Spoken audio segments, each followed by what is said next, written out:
2018 വളരെയധികം പ്ലാനിങ്ങോടുകൂടി എല്ലാം ശരിയായി പാകിസ്ഥാൻ വിസ മാത്രം കിട്ടാതെ ഉപേക്ഷിക്കപ്പെട്ട ഒരു യാത്രയാണ്. അപ്പോൾ അന്ന് ഞാൻ പറഞ്ഞിരുന്നൊരു കാര്യമുണ്ട്, അറിഞ്ഞോ അറിയാതെ വായിൽ നിന്ന് വന്നതാണ്, പരാജയപ്പെടാൻ ധൈര്യമുള്ളവന് മാത്രം പറഞ്ഞിട്ടുള്ളൊരു യാത്രയാണ് അത്. അതിൽ പ്ലാനിങ് എല്ലാം ഉണ്ടായി, എല്ലാ കാര്യങ്ങളും റെഡിയായി, വണ്ടി ശരിയായി, വണ്ടിയുടെ പാസ്പോർട്ട് റെഡിയായി, പാകിസ്ഥാൻ്റെ വിസ അന്ന് കിട്ടിയില്ല. അപ്പോൾ അത് കഴിഞ്ഞ് ഇങ്ങോട്ട് നോക്കുമ്പോൾ നമ്മുടെ ജീവിതത്തിൽ നമ്മുടെയൊക്കെ സ്വഭാവത്തിലുള്ളതാണ് ഏറ്റവും അവസാനത്തെ ഒരു കാര്യമായിരിക്കും ഒരു യാത്ര എന്ന് പറയുന്നത്. നമ്മുടെ പ്രയോറിറ്റീസ് വെച്ച് നോക്കിക്കഴിഞ്ഞാൽ, ഇപ്പോൾ എനിക്കറിയാവുന്ന ലല്ലുവിൻ്റെ പ്രയോറിറ്റി എന്ന് പറഞ്ഞു കഴിഞ്ഞാൽ, എനിക്ക് ലല്ലുവിനെ അറിയാവുന്നിടത്തോളം ഭക്ഷണമാണ്. ആ ഭക്ഷണത്തിന് വേണ്ടി ലല്ലു കളയുന്ന സമയം അല്ലെങ്കിൽ മെനക്കെടുന്ന സമയം മറ്റൊരാൾക്ക് വെറുതെ കളയുവാൻ തോന്നും. അതല്ല, അതിലേക്ക് എത്തിച്ചേരാൻ വേണ്ടി എടുക്കുന്ന ഒരു എഫേർട്ടാണ് ആ യാത്രയിലേക്കുള്ള ദൂരം എന്ന് പറയുന്നത്. ഇപ്പോൾ അത് കഴിക്കാൻ വേണ്ടി നമ്മൾ ചേർത്തല ചില സ്ഥലത്ത് പോകും, അല്ലെങ്കിൽ മത്സ്യം മാത്രം കിട്ടുന്ന ചില സ്ഥലത്തേക്ക് പോകും.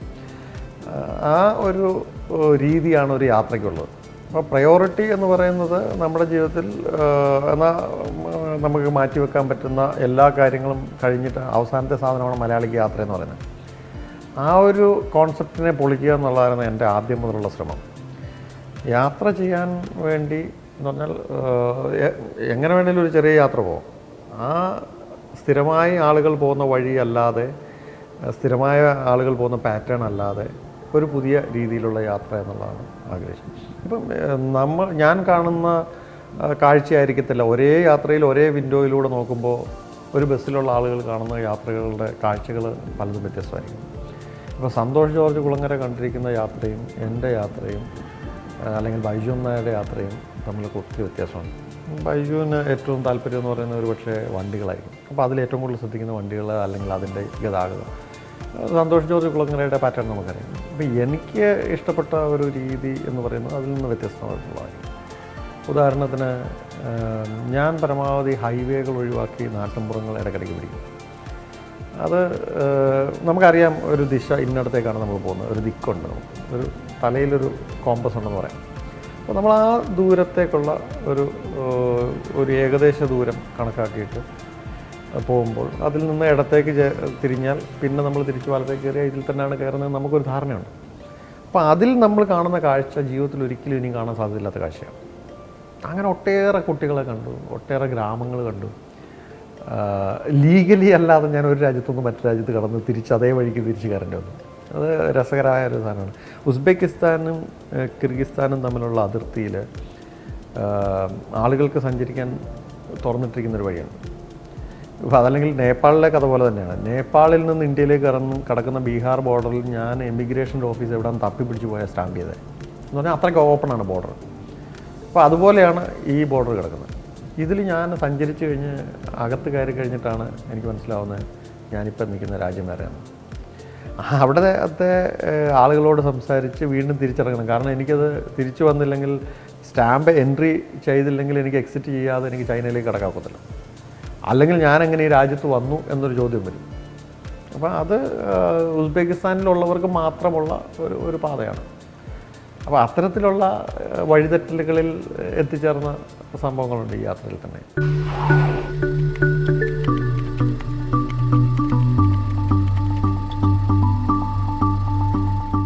ഒറ്റയ്ക്ക് കഴിഞ്ഞ യാത്ര ഞാൻ പ്ലാൻ ചെയ്തപ്പം, ഇപ്പോൾ ലല്ലുവിനൊക്കെ അറിയാവുന്ന പോലെ നമ്മുടെ പല കോമൺ സുഹൃത്തുക്കൾ വരെ അതിൽ പലയിടത്തും ജോയിൻ ചെയ്യാൻ വേണ്ടി തീരുമാനിച്ചിരുന്നു.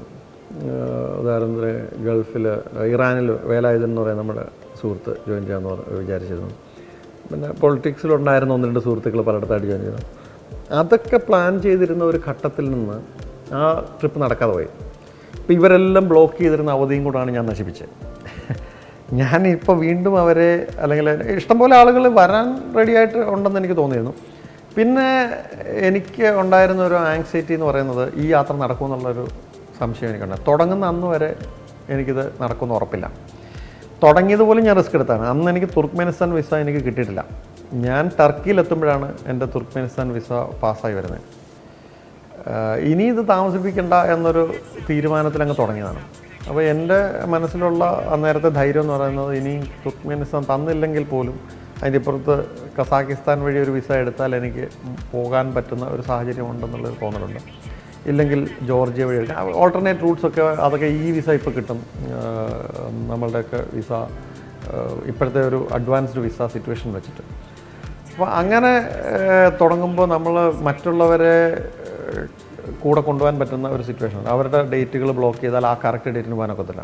ഉദാഹരണത്തിന് എനിക്ക് ചൈനയിൽ കയറാൻ വേണ്ടി ഞാൻ എൻ്റെ വിസ ഡേറ്റ് ആവാൻ വേണ്ടി അല്ലെങ്കിൽ വെഹിക്കിളിൻ്റെ ടെസ്റ്റ് നടത്തുന്നത് വെള്ളിയാഴ്ച കൊടുത്തു കഴിഞ്ഞാൽ 2 ദിവസം ശനി ഞായർ അവർ ചെയ്യില്ല, പിന്നെ തിങ്കളാഴ്ച ഉള്ളൂ. അത് ഒഴിവാക്കാൻ വേണ്ടി ഞാൻ തിങ്കളാഴ്ച എൻ്റർ ചെയ്യാൻ വേണ്ടി 2 ദിവസം ഞാൻ താമസിച്ചു ബോർഡറിന് മുമ്പേ. അപ്പോൾ ഈ 47 ദിവസത്തിൽ ഞാൻ 42 ദിവസമേ ഡ്രൈവ് ചെയ്തിട്ടുള്ളൂ. 5 ദിവസം ഇങ്ങനെയുള്ള കാര്യങ്ങൾക്ക് വേണ്ടി ഞാൻ റെസ്റ്റ് എടുത്തിരിക്കുകയാണ്. എനിക്ക് റെസ്റ്റ് എടുക്കാൻ യാതൊരു താല്പര്യം ഉണ്ടായിട്ടില്ല, പക്ഷേ സാങ്കേതികമായ കാരണങ്ങളാണ്. അപ്പം ഈ പ്ലാനിങ് വെച്ചിട്ട് ഞാൻ മാത്രമാണ് സഞ്ചരിക്കുന്നതെങ്കിൽ എൻ്റെ കാര്യം മാത്രം നോക്കിയാൽ മതി. രണ്ടാമതൊരാളുടെ കാര്യം കൂടെ നോക്കേണ്ടി വരുമ്പോൾ നമ്മൾ കൂടുതലായി അവരുടെ കാര്യത്തിൽ ഊന്നിയായിരിക്കും നമ്മുടെ യാത്ര. അതിൽ ഞാൻ കൂടുതൽ കൺസേൺ ആണ്. എനിക്ക് മറ്റേ കൂടെ വരുന്ന ആരായാലും അവരെ നമ്മൾ അത്തരത്തിൽ കൈകാര്യം ചെയ്യേണ്ടതുള്ളത് കൊണ്ട് ഞാൻ അവരുടെ സൗകര്യം കൂടി നോക്കിയായിരിക്കും എനിക്ക് യാത്ര ചെയ്യേണ്ടി വരുന്നത്. എന്നാൽ ഈ യാത്രയ്ക്കകത്ത് എനിക്കിപ്പോൾ എൻ്റെ സൗകര്യം നോക്കി ഞാൻ ഇന്ന് ഇത്രേ ഓടുന്നുള്ളൂ, അല്ലെങ്കിൽ ഇത്ര ഞാൻ എത്തണമെന്ന് ഒരിക്കലും കിലോമീറ്റർ നോക്കിയല്ല ഞാൻ ഒരു ദിവസം സഞ്ചരിച്ചിട്ടുള്ളത്, 1-2 ദിവസങ്ങൾ ഒഴിച്ചാൽ. കാരണം അത് നമ്മളുടെ ഒരു സ്ട്രെയിനാണ്. ഇപ്പോൾ ഇന്ന് ഇവിടുന്ന് കൊച്ചിയിൽ നിന്ന് തിരുവനന്തപുരത്തേക്ക് നമ്മൾ പോകണം എന്ന് തീരുമാനിച്ചു കഴിഞ്ഞാൽ തിരുവനന്തപുരം വരെ എത്തണം. അതിനകത്ത് കിലോമീറ്റർ 200 കിലോമീറ്ററാണ് നമുക്കറിയാം, അത് ഓടണം. അതിനകത്തുണ്ടാവുന്ന എല്ലാ തടസ്സങ്ങളും താമസങ്ങളും കഴിഞ്ഞിട്ടാണ് അവിടെ എത്തുക. എന്നാൽ ഞാൻ ഇന്ന് തീരുമാനിക്കാം, ഞാനിന്ന് 5 മണിക്കൂറാണ് ഡ്രൈവ് ചെയ്യുന്നത്. നമ്മുടെ മനസ്സിലുണ്ട് 5 മണിക്കൂറാണ് തിരുവനന്തപുരത്ത് എത്താൻ. ഇന്ന് കൊല്ലം വരെ എത്തുന്നുള്ളെങ്കിൽ എന്നെ സംബന്ധിച്ച് വേറെ പ്രശ്നങ്ങളില്ല. ഞാൻ ആ ദിവസം ഉച്ചയ്ക്ക് മാത്രമേ എൻ്റെ അക്കോമഡേഷൻ ബുക്ക് ചെയ്യുന്നുള്ളൂ. പിന്നെ സ്പെസിഫിക്കായ 2, 3, 4 സ്ഥലങ്ങളിലാണ് നമ്മുടെ സുഹൃത്തുക്കൾ കാത്തു നിന്ന് അവിടേക്ക് എത്തുന്ന ഒരു സിറ്റുവേഷൻ ഉണ്ട്. അപ്പോൾ ആ ദിവസങ്ങളിൽ മാത്രമേ ഞാനങ്ങനെ കിലോമീറ്റർ നോക്കി ഓടിച്ചിട്ടുള്ളൂ. പിന്നെ സമയം വെച്ചിട്ടാണെങ്കിൽ ഒരു ദിവസം 16.5 മണിക്കൂർ ഡ്രൈവ് ചെയ്തിട്ടുണ്ട്. കാരണം ആ ബോർഡർ തലേദിവസം തുർക്ക്മെനിസ്ഥാൻ ബോർഡറാണ്. ഞാൻ അവിടെ 2 ദിവസം നിൽക്കാൻ ആണ് എൻ്റെ പ്ലാൻ ഉണ്ടായിരുന്നത്. 2 കാരണങ്ങൾ. അവിടെ ഒന്ന് അടുത്തൊരു ദിവസം എന്തോ ഒരു ഫെസ്റ്റിവൽ കൈൻഡ് ഓഫ് അത് വെച്ചിട്ട് ട്രക്കുകളെല്ലാം കൂടെ വന്ന് നിറയാൻ പോവാണ്. അത് ക്ലിയർ ആവാൻ 24 മണിക്കൂറെങ്കിലും എടുക്കുമെന്ന് പറയുന്നത്. അപ്പോൾ ആ ഒരു താമസം ഒഴിവാക്കുക എന്നുള്ളത് കൊണ്ട് ഞാൻ നേരെ അടുത്ത ആ ദിവസത്തെ സ്കിപ്പ് ചെയ്തിട്ട് ഉസ്ബെക്കിസ്ഥാനിലേക്ക് അന്ന് തന്നെ കടക്കാൻ തീരുമാനിച്ചു. അപ്പോൾ നമ്മുടെ ഒരു ഡിപ്ലോമാറ്റ് സുഹൃത്ത് അന്ന് അവിടെ തലേദിവസം കണ്ടുമുട്ടിയാണ്. അപ്പോൾ അവർ ഒരു പെർമിഷൻ എടുത്തിട്ടുണ്ടായിരുന്നു ലേറ്റായിട്ടും. 6:30-ക്കുള്ളിൽ സാധാരണ ബോർഡർ ക്ലോസ് ചെയ്യും. അവർക്ക് 8:30 വരെ ഒരു പെർമിഷൻ കിട്ടി. അതിൻ്റെ കൂട്ടത്തിൽ അവരെന്നെ കൂടെ കൊണ്ടുപോയി. അപ്പോൾ അങ്ങനെ കടന്നു. അന്ന് 16.5 മണിക്കൂറാണ് ഞാൻ യാത്ര ചെയ്യുന്നത്. മറ്റൊരു ദിവസം പറഞ്ഞാൽ നേപ്പാളിലെ ഒരു ദിവസം എന്ന് പറഞ്ഞാൽ 12 മണിക്കൂർ കൊണ്ട് ഞാൻ 120 കിലോമീറ്ററാണ് എനിക്ക് പോകാൻ പറ്റുള്ളൂ. റോഡെന്ന് പറയുന്നില്ല. നമ്മുടെ ഇവിടെ റോഡിനെ പഴി പറയുന്ന ആളുകളൊക്കെ വേണമെങ്കിൽ നേപ്പാളിൽ കൊണ്ടുപോയാൽ നല്ല രസമായിരിക്കും. റോഡ് നമ്മുടെ പറമ്പിൽ കൂടെ എങ്ങനെ വണ്ടി ഓടിക്കുമോ അതുപോലാണ്. അതും ഒട്ടും സുരക്ഷിതമെന്ന് തോന്നാത്ത കുത്തനെയുള്ള മലഞ്ചെരുവുകൾ. അവിടെ എനിക്ക് എൻ്റെ സൈഡിലേക്ക് വന്ന് ചേർത്ത് നിർത്താൻ പേടിയായിട്ട് ഞാൻ ചെയ്യുന്നതെന്ന് വെച്ചാൽ ഓപ്പോസിറ്റ് സൈഡിൽ റൈറ്റ് സൈഡിൽ അല്ലെങ്കിൽ കൊണ്ട് ഒതുക്കി നിർത്തും. അപ്പം അവർ എക്സ്പേർട്ടുകളായതുകൊണ്ട് അവർക്ക് പോകാൻ പറ്റും. എനിക്ക് ഉയരം ഭയങ്കര പേടിയാണ്. അപ്പോൾ ഈ താഴ്ച കാണുന്നുണ്ടെങ്കിൽ നമുക്കൊരു ഭയം, അവിടെ നമുക്ക് നിർത്താനുള്ളൊരു കോൺഫിഡൻസ് ഇല്ല. അവിടെ തെറ്റാം, നമ്മുടെ കാൽക്കുലേഷൻ ശരിയായിരിക്കണമെന്നില്ല. എല്ലാം ഉരുളം കല്ലിൻ്റെ പുറത്തോട്ടുള്ള യാത്രയാണ്, അത് തെന്നുന്നുണ്ട്. അപ്പോൾ അത്തരത്തിലുള്ള സിറ്റുവേഷൻ നമ്മൾ അതിജീവിച്ചാണ് ഓരോ ദിവസത്തെയും ഡ്രൈവുകളുണ്ടായിരുന്നത്.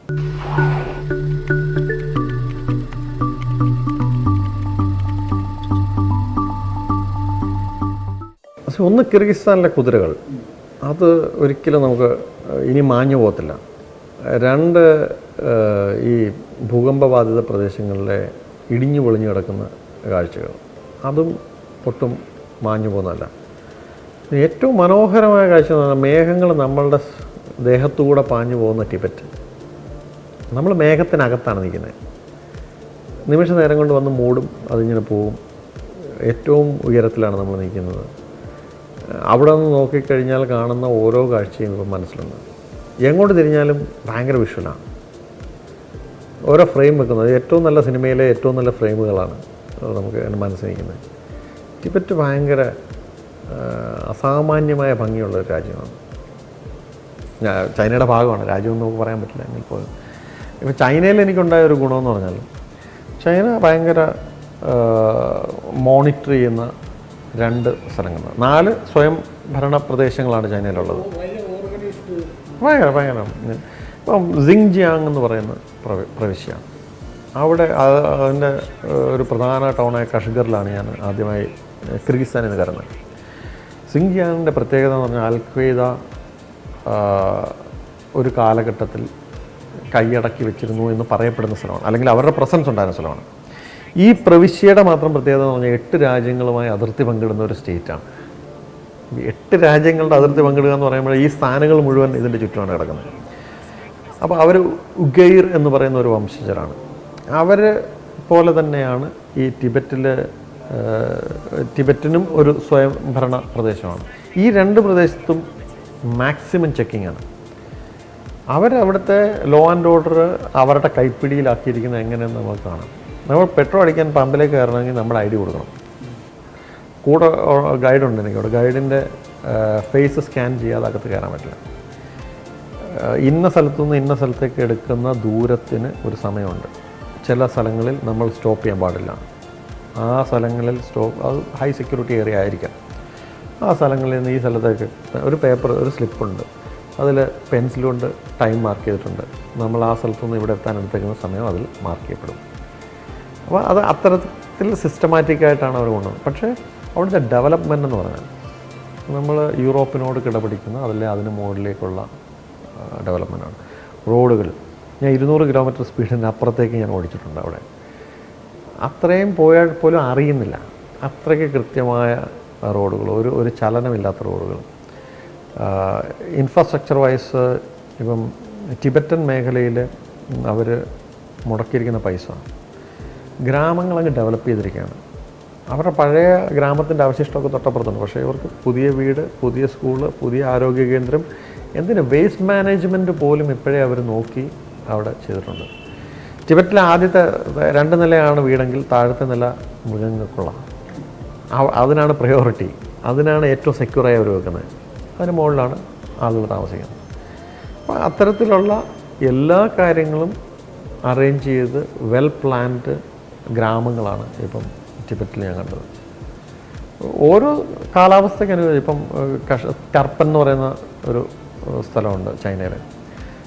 അവിടുത്തെ ഏറ്റവും കൂടിയ ടെമ്പറേച്ചർ 50 ഡിഗ്രിക്ക് മുകളിൽ പോകുന്നതാണ് അവർ പറയുന്നത്. ഏറ്റവും കുറഞ്ഞത് അതേ സ്ഥലത്ത് തന്നെ -38 വരും.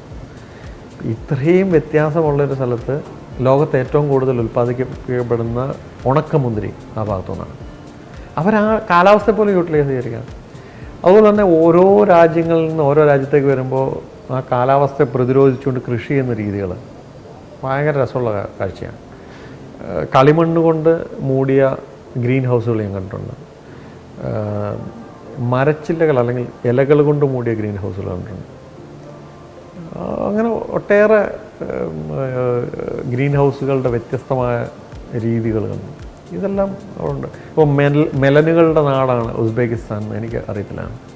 ഏറ്റവും കൂടുതൽ മെലനുകൾ, വ്യത്യസ്തമായ മെലനുകൾ, എന്ത് രുചിയുള്ള അല്ലെങ്കിൽ ഇത്ര മധുരമുള്ള മെലനൊന്നും, വാട്ടർ മെലൻ പോലെ തന്നെ അതിൻ്റെ ഇഷ്ടം പോലെ വേരിയൻ്റ്.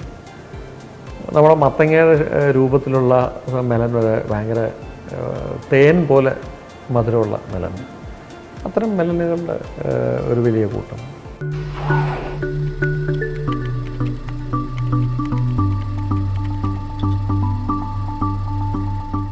തുടക്കം മുതൽ അവസാനം വരെയൊക്കെ ഒരു യാത്രയുടെ എതിർത്ത് പറഞ്ഞാൽ നമ്മൾ പല മുഖങ്ങളിങ്ങനെ മാറി വരുന്നത് കാണുന്നുണ്ട്. പല മനുഷ്യരുടെ ഇത് മാറി വരുന്നുണ്ട്. സംസ്കാരം മാറുന്നുണ്ട്. നമ്മളുള്ള പെരുമാറ്റം മാറുന്നുണ്ട്. കാരണം യൂറോപ്പിൽ നമുക്ക് തരുന്നൊരു പേഴ്സണൽ സ്പേസ് എന്ന് പറയാം. നമ്മുടെ കാര്യത്തിലേക്ക് ആവശ്യമില്ലാതെ ഒരാൾ ഒളിഞ്ഞു നോക്കത്തില്ല, ആവശ്യമില്ലാതെ കടന്നു കയറത്തുമില്ല. അപ്പോൾ ആ ഒരു പേഴ്സണൽ സ്പേസ് എന്ന് പറയുന്നത് ഒരു തരത്തിൽ ഗുണമാണ്. പക്ഷെ നമ്മുടെ യാത്രയിൽ നമ്മളൊക്കെ ആഗ്രഹിക്കുന്ന അയാൾ നമ്മുടെ അടുത്ത് സംസാരിച്ചെങ്കിൽ, നമുക്കൊരാവശ്യം, നമ്മളോട് എന്തെങ്കിലും ഒരാൾ റീഅഷ്യൂർ ചെയ്തെങ്കിൽ എന്നൊരു ആഗ്രഹമുണ്ട്. അത് യൂറോപ്പ് കഴിഞ്ഞാൽ ടർക്കി മുതൽ ഇറാൻ, ഈ സോവിയറ്റ് രാജ്യങ്ങൾ, ചൈനയിൽ ഞാൻ അത്രത്തോളം കണ്ടില്ല. കാരണം അവർക്ക് ലാംഗ്വേജിൻ്റെ ഒരു പ്രശ്നമുള്ളതുകൊണ്ടാകുമ്പോൾ ഇത്രയും സ്ഥലങ്ങളിൽ ആളുകൾ ഇങ്ങോട്ട് വന്ന് നമ്മളെ അഭിവാദ്യം ചെയ്യും, അപ്രോച്ച് ചെയ്യും, എന്തെങ്കിലും ആവശ്യമുണ്ടോ എന്ന് ചോദിക്കും, നമ്മുടെ ക്ഷേമം അന്വേഷിക്കും, നിങ്ങൾ എന്താണ് ചെയ്യുന്നതെന്ന് ചോദിക്കും, നമ്മളോട് ഇങ്ങോട്ട് സംസാരിക്കും. നമ്മളെ അവരെ സ്വീകരിക്കുന്ന ഒരു രീതിയാണത്. ആ ഒരു രീതി എന്ന് പറയുന്നത് ഭയങ്കരമായ യാത്രയിൽ, നമ്മൾ ഒറ്റയ്ക്കുള്ളൊരു യാത്രയിൽ പ്രത്യേകിച്ച് അത് ഭയങ്കര കോൺഫിഡൻസ് തരുന്നൊരു കാര്യമാണ്. യൂറോപ്പിൽ എനിക്ക് അതിൻ്റെ ആവശ്യമില്ല, കാരണം എൻ്റെ വണ്ടിക്ക് റോഡ് സൈഡ് അസിസ്റ്റൻസ് ഉണ്ട്, ഇൻഷുറൻസ് ഉണ്ട്, ബാക്കി കാര്യങ്ങളെല്ലാം സപ്പോർട്ടഡാണ്. പക്ഷേ യൂറോപ്പ് കഴിഞ്ഞാൽ എനിക്കുണ്ടാകുന്ന ഭീതി തോന്നുന്ന സിറ്റുവേഷനുകൾ ആദ്യമേ തന്നെ അത് പോയി. കാരണം അവർ നമ്മളോട് അങ്ങനെയാണ് ഇടപെടുന്നത്. നമ്മളോട് ഇങ്ങോട്ട് വന്ന് ചോദിക്കുകയാണ് എന്താണ് നിങ്ങൾക്ക് വേണ്ടത്, എന്തെങ്കിലും ആവശ്യമുണ്ടോ. ഞാൻ ഒരു ദിവസത്തെ യാത്ര അവസാനിപ്പിച്ചത് ഒരു സ്ഥലത്ത് ഞാൻ പിസ്സ കഴിക്കാൻ കയറി. അവിടെ വെച്ചൊരു ലോറി ഡ്രൈവറെ പരിചയപ്പെട്ടു. അയാൾ ഗൂഗിൾ ട്രാൻസ്ലേറ്ററിൻ്റെ സഹായത്തോടുകൂടിയാണ് എൻ്റെ അടുത്ത് സംസാരിക്കുന്നത്. പക്ഷേ എനിക്ക് ഭയങ്കര ഇൻട്രസ്റ്റിംഗ് ആയിട്ട് തോന്നി. അയാൾ വൈകിട്ട് അയാളുടെ വീട്ടിൽ കൊണ്ടുപോയി എനിക്ക് ഭക്ഷണം തന്നു. ഞാനന്ന് അവിടുത്തെ ഏറ്റവും നല്ല ഹോട്ടൽ എനിക്ക് കാണിച്ചു തന്നു. അവിടെ താമസിച്ചു. ഒരു ചെറിയ ഗ്രാമമാണ്. അയാളുടെ കൂടെ നമ്മൾ ഭക്ഷണം കഴിക്കാൻ പോയി. രാത്രി നമ്മളെ ഏറ്റവും മനോഹരമായ ചില സ്ഥലങ്ങളിലേക്കാണ് അയാൾ കൊണ്ടുപോയത്. ഒരു സ്ഥലത്തും നോക്കിക്കഴിഞ്ഞാൽ ലൈറ്റുകളുടെ ഒരു ഭയങ്കര വിന്യാസമാണ് ടൗൺ നിറയെ. അതിനപ്പുറത്തേക്ക് മരുഭൂമിയിലെ കളറുകൾ രാത്രിയിൽ മാറുന്ന രസമുള്ളൊരു കാഴ്ച. ഇതൊന്നും നമ്മൾ നോർമലി കാണുന്നൊരു സാധനമല്ല. നമ്മളെ ഒരു ടൂറിസ്റ്റ് ഗൈഡ് കൊണ്ടുപോയി കൃത്യമായ സ്ഥലങ്ങളിൽ കൊണ്ടുപോയി അതൊക്കെ എനിക്ക് എപ്പോൾ വേണേലും കാണാം. ഇത്തരം കാഴ്ചകളും ഇത്തരം ആളുകളും, ഈ ആളുകളുമായിട്ടുള്ള ഒരു ഇൻട്രാക്ഷനാണ് ഈ യാത്രയിലെ എൻ്റെ ഏറ്റവും വലിയ അസറ്റ് എന്ന് പറയുന്നത്.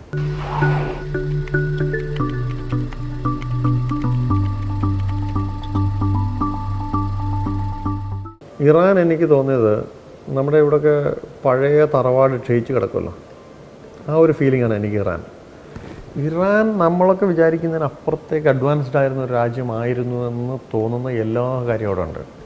ഇറാനിലെ പഴയ സർവീസസ് ഞങ്ങൾ വിളിക്കുന്നത്, ഇപ്പോൾ ഇവിടെ നിന്നായിട്ടില്ലെങ്കിൽ പോലും യൂറോപ്യൻ രാജ്യത്തായാലും നമുക്ക് ലോങ് ജേർണിയിൽ ഇടയ്ക്ക് നിർത്തി പെട്രോൾ അടിക്കുക, റെസ്റ്റ് എടുക്കുക, റെസ്റ്റോറൻറ്റ്, അത്തരം കാര്യങ്ങളുള്ള ഒരു സ്ഥലം. ഇറാനിലെ സർവീസ് ഇപ്പോഴത്തെ സ്ഥിതി ശോചനീയമാണ്. പക്ഷേ അതിൻ്റെ സ്ട്രക്ചർ കണ്ടാൽ എന്തായിരുന്നു എന്ന് നമുക്ക് മനസ്സിലാവും. ഗ്രാമങ്ങളിലെ ചില വീടുകൾ കണ്ടാൽ അറിയാം അവരെന്തായിരുന്നു എന്നുള്ളത്.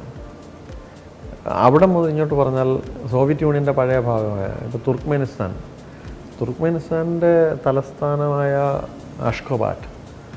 അഷ്കബാറ്റിലെ മുഴുവൻ കെട്ടിടങ്ങളും നേരെ കാണുന്ന മുഴുവൻ കെട്ടിടങ്ങളും വെള്ള മാർബിളിലാണുള്ളത്. അവർ ചൂട് കുറയ്ക്കാൻ വേണ്ടി വെള്ള കളർ മാത്രമുള്ള കാര്യങ്ങൾ ഉപയോഗിച്ചിരിക്കുകയാണ്. ഈ സ്ഥലങ്ങളിലെല്ലാം ഞാൻ കണ്ട ഒരു പ്രത്യേകത, മരങ്ങൾ അവർ വെച്ചുപിടിച്ചുകൊണ്ടിരിക്കുന്നു. ഇറാനിൽ പച്ചപ്പ് ഭയങ്കരമായി കൂടിക്കൊണ്ടിരിക്കുന്നു. ഭയങ്കരമായ ഒരു എൻവയോൺമെൻ്റൽ റെവല്യൂഷൻ ഈ സ്ഥലങ്ങളിൽ നിശബ്ദമായി നടക്കുന്നുണ്ട്. അപ്പോൾ അത്തരത്തിലുള്ള എല്ലാ സ്ഥലത്തും ഇപ്പം തുർക്ക്മെനിസ്ഥാനിലെ സൈനിക സേവനം നിർബന്ധമാണ് കുട്ടികൾക്ക്.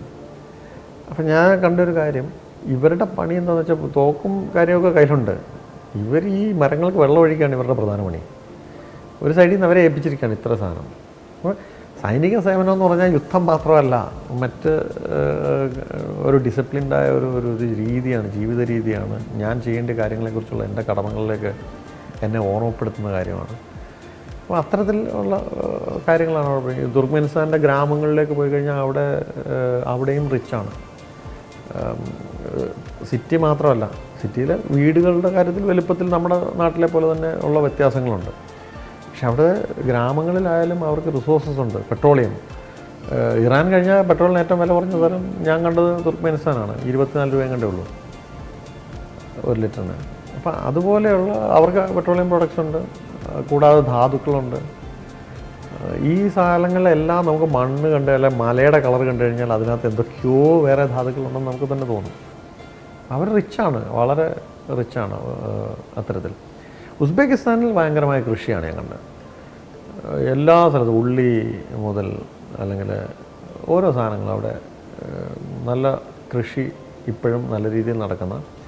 അതിന് അടിത്തറ പാകിയിരിക്കുന്നത് ഉറപ്പായും പഴയ സോവിയറ്റ് കാലത്തെ സൊസൈറ്റി പോലെയുള്ള ദളങ്ങൾ എന്നോ മറ്റോ ഞാൻ പണ്ട് എപ്പോഴും വായിച്ചിട്ടുണ്ട്. അപ്പം അത്തരത്തിലുള്ള ദളങ്ങളുടെ അടിസ്ഥാനത്തിലുള്ള ഇപ്പോഴത്തെയും കൃഷി രീതി തന്നെയാണ്. ഒരു സൊസൈറ്റി കൾച്ചർ അവിടെ നിലനിൽക്കുന്നതായിട്ട് കാണാം.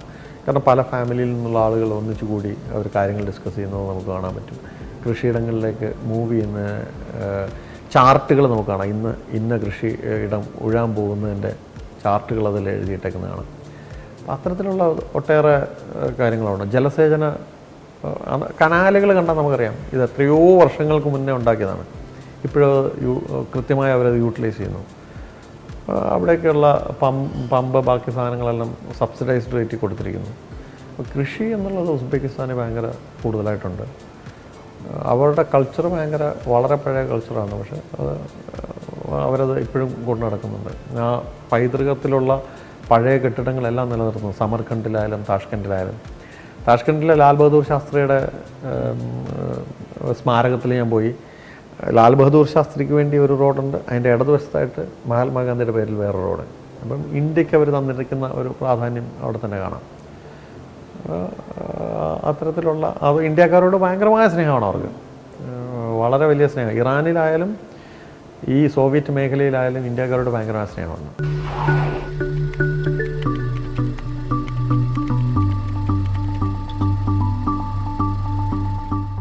ഞാൻ ഒറ്റയ്ക്കുള്ള യാത്രയാണ്. അപ്പോൾ അതുകൊണ്ട് ഒരു പരീക്ഷണത്തിലേക്ക് പോകാൻ ഞാൻ വലുതായിട്ട് ശ്രമിച്ചിട്ടില്ല. പിന്നെ ചൈനയിൽ മനുഷ്യനില്ലാത്ത എല്ലാ മാംസവും കിട്ടും. മറ്റെന്ത് ജീവിയായാലും അവിടെ റെഡി ആയിട്ടുണ്ട്. അത് ഞാൻ മാർക്കറ്റിൽ കണ്ടു. അപ്പോൾ അത്തരത്തിൽ എല്ലാം പരീക്ഷിക്കാൻ ഞാൻ നിന്നില്ല. കാരണം ഒന്ന്, ഞാൻ മറ്റ് അധികം മീറ്റുകൾ കഴിക്കുന്ന ആളല്ല. പിന്നെ ഒരു ടേസ്റ്റ് എന്നത് നമുക്ക് മനസ്സിലാക്കാൻ ചൈനയിലാണ് ഭക്ഷ്യ വൈവിധ്യം ഞാൻ കണ്ടത്. ഭക്ഷണത്തിൻ്റെ വൈവിധ്യം ചൈനയിലാണ് കണ്ടത്. അത് വളരെയധികം നമ്മളുടെ ചൈനീസ് ഭക്ഷണം എന്ന് പറഞ്ഞ് നമ്മൾ കഴിച്ചിട്ടുള്ള അത്തരം ഭക്ഷണം അല്ലെങ്കിൽ പോലും യഥാർത്ഥ ചൈനീസ് ഭക്ഷണം വ്യത്യസ്തമാണ്. പിന്നെ ഞാൻ ഈ പറഞ്ഞ പോലെ ഉഗൈർ ഏരിയയിലുള്ള ഭക്ഷണം അത് അവരുടെ തനതായ ഭക്ഷണം. ഉഗൈർ അവർ കൂടുതൽ മുസ്ലിംസാണ് ആ കമ്മ്യൂണിറ്റി. അപ്പോൾ അവരുടെ ഭക്ഷണങ്ങളാണ്. ടിബറ്റിൽ ബുദ്ധ മത അനുയായികളാണ് അവരെല്ലാം. അപ്പോൾ അവരുടേതായ രീതിയിലുള്ള മോമോസും ബാക്കിയുള്ള കാര്യങ്ങളുമാണ്. പിന്നെ ഇവിടേക്ക് ടിബറ്റിലേക്ക് കടന്നു കഴിഞ്ഞാൽ യാക്കിൻ്റെ ആണ് കൂടുതലായ, യാക്കിൻ്റെ പാല്, യാക്കിൻ്റെ ഇറച്ചി, അങ്ങനെയാണ് അവിടുത്തെ ഒരു രീതി എന്ന് പറയുന്നത്. കിർഗിസ്ഥാനിയാണ്ട് കുതിരപ്പാൽ അവിടുത്തെ ഏറ്റവും വിശിഷ്ടമായ സാധനമാണ്.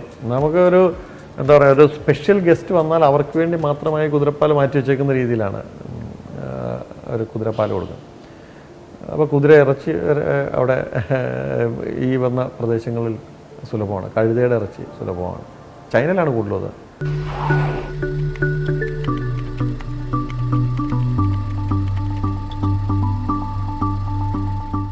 ജിപ്സികൾ അവർക്ക് വേറെ നാളത്തെക്കുറിച്ച് യാതൊരു ചിന്തയില്ല. വൈകുന്നേരം ആഘോഷമായിട്ട് അവരുടെ ഫാമിലിയായിട്ട് പാട്ടും ഡാൻസും ഒക്കെ ആയിട്ട്, തണുപ്പാണോ ചൂടാണോ അതൊന്നും ഒരു പ്രശ്നമല്ല. അവർ മൃഗങ്ങൾക്കിടയിലാണ് ജീവിക്കുന്നത്. അതുമായി മിങ്കിൾ ചെയ്ത് ജിപ്സികളാണ് ആഘോഷമായിട്ട് ജീവിക്കുന്നുണ്ട്. പിന്നെ എന്നെ അത്ഭുതപ്പെടുത്തിയ ഒരു സ്ഥലം ലാസയാണ്, ടിബറ്റിൻ്റെ തലസ്ഥാനം.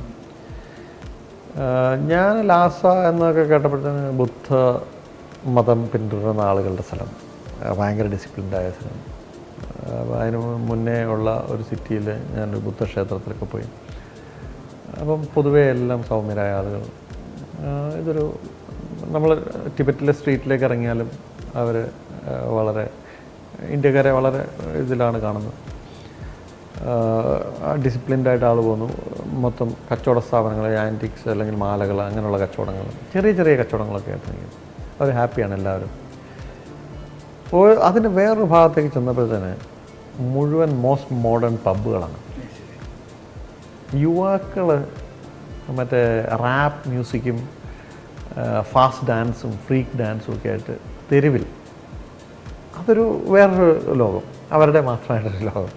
ഭയങ്കര ഒരു കോൺട്രാസ്റ്റായിരുന്നു അത്. ഞാൻ ലാസയിൽ നമ്മൾ അത് പ്രതീക്ഷിച്ചില്ല. എനിക്ക് ഇങ്ങനൊരു സംഭവം ഇവിടെ ഉണ്ടാവുമെന്നൊരു തോന്നലില്ലായിരുന്നു. പക്ഷെ അത് ഭയങ്കര ഒരു അത്ഭുതപ്പെടുത്തിയാണ്.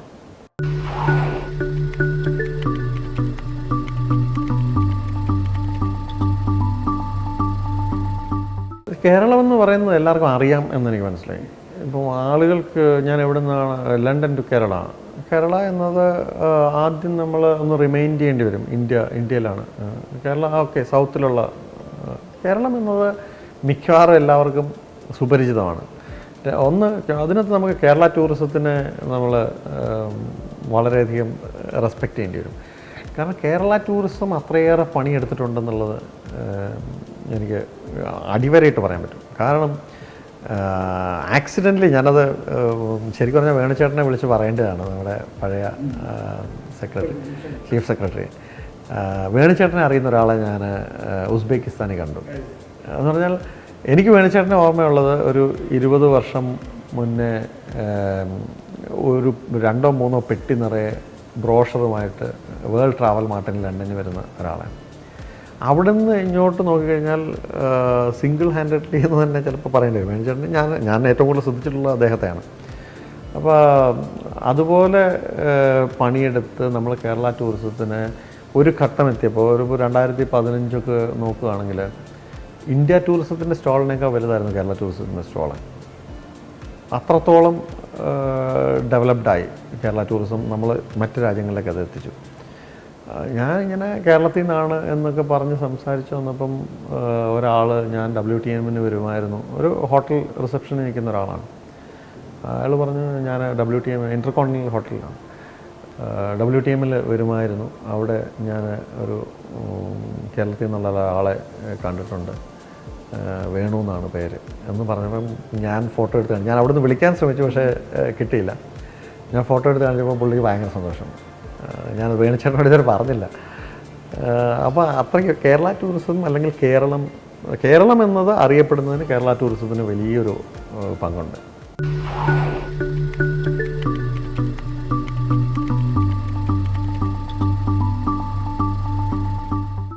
ഇപ്പോൾ എനിക്ക് എല്ലായിടത്തും സൗഹൃദങ്ങളായല്ലോ. ഇനി സൗഹൃദങ്ങളുടെ പുറകെ പോകുക എന്നുള്ളത് എൻ്റെ ഒരു ശീലമാണ് എപ്പോഴും. ആ ആളുകളെയൊക്കെ നമ്മളൊന്നുകൂടെ കാണാൻ തീർച്ചയായിട്ടും സമയമെടുത്ത് പോകാൻ സാധ്യതയുണ്ട്. പക്ഷേ ഈ വഴിയിലൂടെ തന്നെ പോകാൻ നമുക്ക് ഒരിക്കലും കഴിയുന്നൊന്നുമില്ല. ഇനിയും പലരെയും ഞാൻ ഒരിക്കലും ജീവിതത്തിൽ തന്നെ കണ്ടുമുട്ടാത്ത മനുഷ്യരാണ്. ആ മനുഷ്യരാണ് എന്നെ സഹായിച്ചിട്ടുള്ളത്, അല്ലെങ്കിൽ നമ്മളോട് ചേർന്ന് നിന്നതെന്ന് പറയുന്നതിൻ്റെ ഒരു സുഖമുണ്ട്. പിന്നെ നമ്പറുള്ള എല്ലാവരോടും ഞാൻ ഇവിടെ എത്തിയ വിശേഷങ്ങൾ പങ്കുവെച്ചു. എല്ലാവരും തന്നെ റെസ്പോണ്ട് ചെയ്തു, മിക്കവാറും എല്ലാവരും റെസ്പോണ്ട് ചെയ്തു.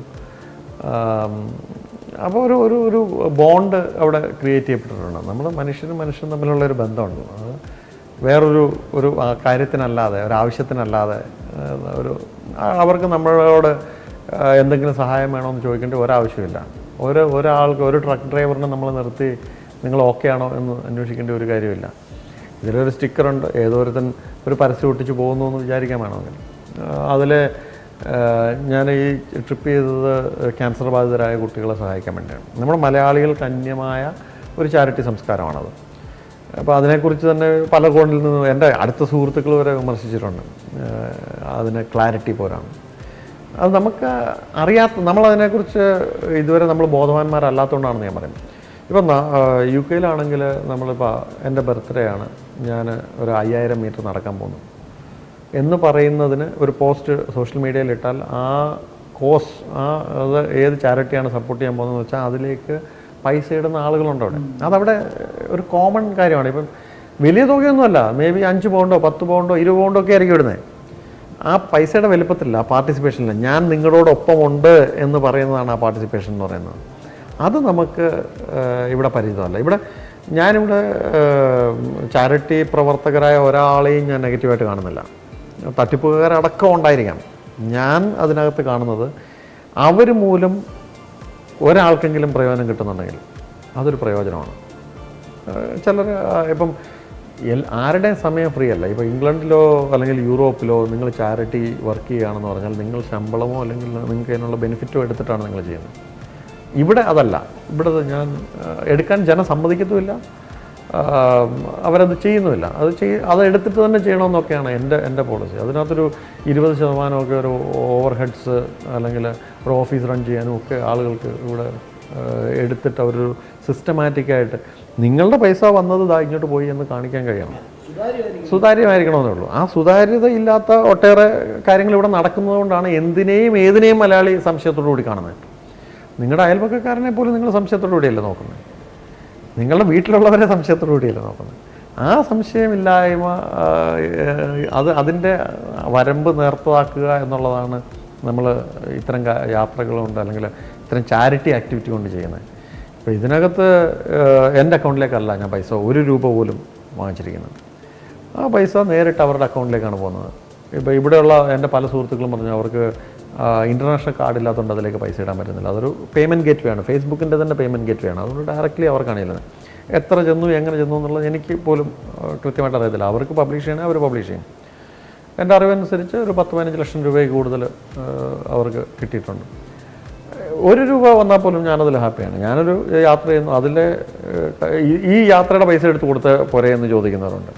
അത് ഞാൻ യാത്ര ചെയ്യാൻ തീരുമാനിച്ചത് അത് എൻ്റെ കാര്യമാണ്. ഞാനതിന് എൻ്റെ സ്പോൺസേഴ്സിലോ അല്ലെങ്കിൽ എൻ്റെ പോക്കറ്റിൽ നിന്നോ പൈസ എടുത്ത് ഞാൻ യാത്ര ചെയ്യുന്നു. ആ യാത്ര കൊണ്ട് മറ്റൊരാൾക്കൂടെ ബെനിഫിറ്റ് കിട്ടാനാണ് ഞാൻ ആഗ്രഹിക്കുന്നത്. അല്ല അതിൻ്റെ പൈസ എടുത്ത് കൊടുത്തതുകൊണ്ട് ഞാൻ അൾട്ടിമേറ്റ്ലി എനിക്കിപ്പോൾ ഇങ്ങനെ സംസാരിക്കാൻ പറ്റുന്ന, ഈ രാജ്യത്തെക്കുറിച്ച് വാചാലമായി സംസാരിക്കാൻ പറ്റുന്നത് ഞാൻ ഈ കാഴ്ച കണ്ടുകൊണ്ടാണ്. ഞാൻ ഒരു രാജ്യത്തു നിന്ന് മറ്റൊരു രാജ്യത്തേക്ക് കടക്കുന്നത് കൊണ്ടാണ് ഞാൻ വീണ്ടും എൻ്റെ ലോകം വലുതാവുന്നത്. ഈ ഒരു 20 രാജ്യങ്ങൾ ഇപ്പം കടന്ന് സഞ്ചരിച്ച് അതിൻ്റെ ഓരോ ടെറൈനും ഓരോ മുക്കിനും മൂലയിലും ഞാൻ പോയതുകൊണ്ട് എൻ്റെ മനസ്സിൻ്റെ ഒരു അതിർത്തി വലുതായിക്കൊണ്ടിരിക്കുകയെന്ന് എനിക്ക് തന്നെ ഫീൽ ചെയ്യും. ഞാൻ കൂടുതൽ ആളുകളെ അക്സെപ്റ്റ് ചെയ്യുന്ന, കാരണം അവരെന്നോട് പെരുമാറിയ പോലെ ഞാൻ തിരിച്ചൊരാളോടും പെരുമാറണം എന്നുള്ളത് ഞാൻ പഠിച്ചുകൊണ്ടിരിക്കുകയാണ്. ആ ഒരു കാഴ്ചപ്പാടിലേക്ക് എത്തുന്നതാണ് ഈ ചാരിറ്റിയുടെയും ഭാഗം. ചാരിറ്റി എന്നത് അവരുടെ അക്കൗണ്ടിലേക്ക് ഡയറക്റ്റാണ് പോകുന്നത്, ഞാനതിൽ ടച്ച് ചെയ്തിട്ടില്ല. അതുകൊണ്ട് തന്നെ ഒരാൾക്കെങ്കിൽ ഒരാൾക്ക് അതുകൊണ്ട് പ്രയോജനം ഉണ്ടാകുന്നുണ്ടെങ്കിൽ എൻ്റെ യാത്രയ്ക്ക് ഒരു പോസിറ്റീവായ ഒരു കാര്യം കൂടെ സംഭവിച്ചു എന്ന് ഞാൻ കരുതും.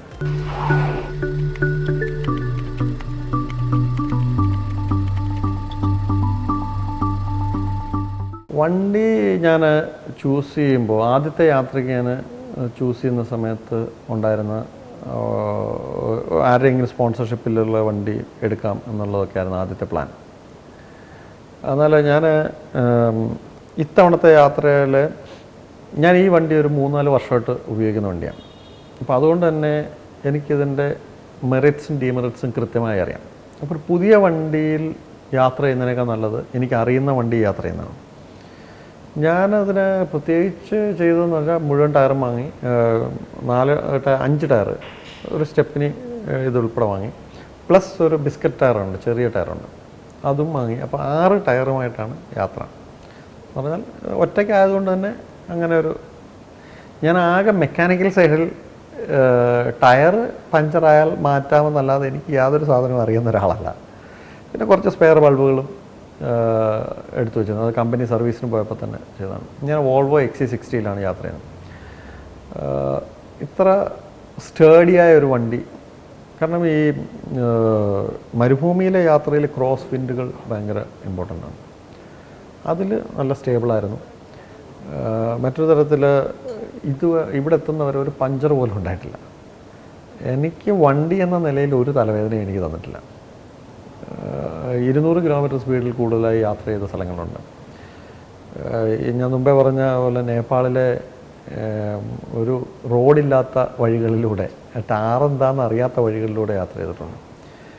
എന്നിട്ട് പോലും ഇവിടെ വരെ കൃത്യമായി എത്തിച്ചേർന്നു. ഇപ്പം ഇതിനെക്കുറിച്ച് ചോദിച്ചപ്പോൾ എനിക്ക് ആഡ് ചെയ്യാൻ തോന്നുന്നൊരു കാര്യം, നമ്മുടെ നാട്ടിൽ റോഡുകളുണ്ട്.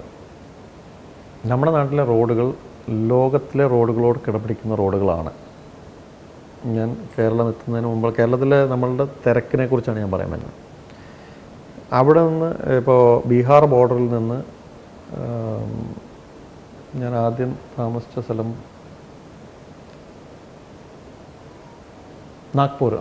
നാഗ്പൂരിൽ നിന്ന് ബാംഗ്ലൂർ വരെ 1050 കിലോമീറ്ററാണ്. ഞാൻ 12 മണിക്കൂർ താഴെയാണ് ആ ദൂരം ഓടിച്ചത്. എന്ന് പറഞ്ഞാൽ റോഡിൻ്റെ സ്ഥിതി അതിൽ നിന്ന് മനസ്സിലാവും. ഞാൻ ഇവിടെ കാണുന്ന ഏക കുഴപ്പം, നമ്മുടെ റോഡുകൾ, മറ്റ് രാജ്യങ്ങളിലെ റോഡുകൾ വാഹനങ്ങൾക്കുള്ളതാണ്. ഇന്ത്യയിലെ റോഡുകൾ പശുക്കൾക്കും പട്ടികൾക്കും മനുഷ്യർക്കും റിക്ഷക്കാരനും അടക്കമുള്ള ആളുകൾക്കുള്ളതാണ്. അതിനകത്ത് ലൈൻ ഡിസിപ്ലിൻ എന്നുള്ളത് ആളുകൾക്ക് അറിയില്ല. ട്രാക്ക് സിസ്റ്റം നമുക്കറിഞ്ഞൂടാ, അതേ ട്രാക്കിൽ കൂടെ ഓപ്പോസിറ്റ് വണ്ടി വരും.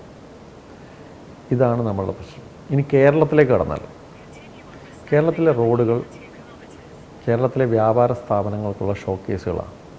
ഇത് ലോകത്ത് വേറെ ഒരിടത്തും ഞാൻ കണ്ടില്ല. ഈ വന്ന വഴിയിൽ ഒരിടത്തും ഞാൻ കണ്ടില്ല.